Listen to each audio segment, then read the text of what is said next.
Hi everyone! Ngayon, gagawa tayo ng sweet and spicy adobong baboy. Tara, simulan na natin. Una, painitin muna ang mantika sa kawali. Pagkatapos ito, isunod ang sibuyas at isahin. Tapos, idagdag ang bawang, lutuin hanggang medyo mag-brown at mabango. Ilagay ang baboy at igisa ng mga 3 hanggang 5 minuto.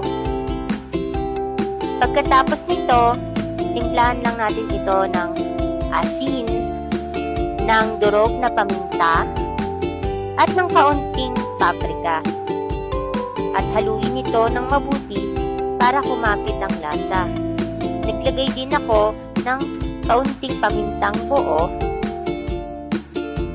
Naglagay din ako ng kaunting atay. Nilagay ko lang ito kasi meron pa akong tira sa ref. Pero optional po ito ha. At habang hinihintay nating maluto ang baboy, sa kabilang pan, iprito muna natin ang patatas hanggang maging golden brown ito. At idagdag ang dahon ng laurel para mas malasa at mabango.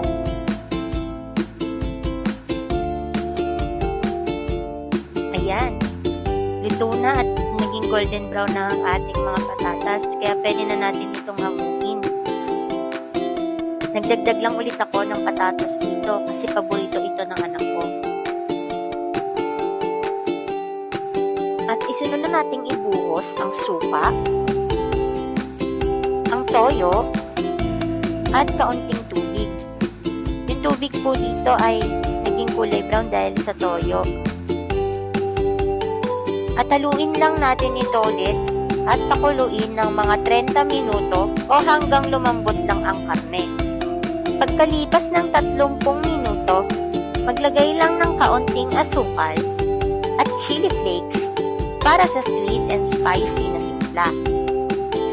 At pagkatapos, kailangan nating i-check kung malambot na ang baboy nito. Kapag malambot na ang baboy, idagdag ang piniritong patatas. Lutuin pa ng mga 15 minuto.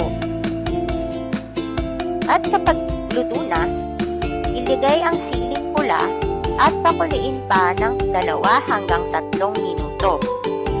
At ayun na, itong luto na ang ating sweet and spicy adobong baboy. Masarap to kasama ng mainit na kanin. Kain na!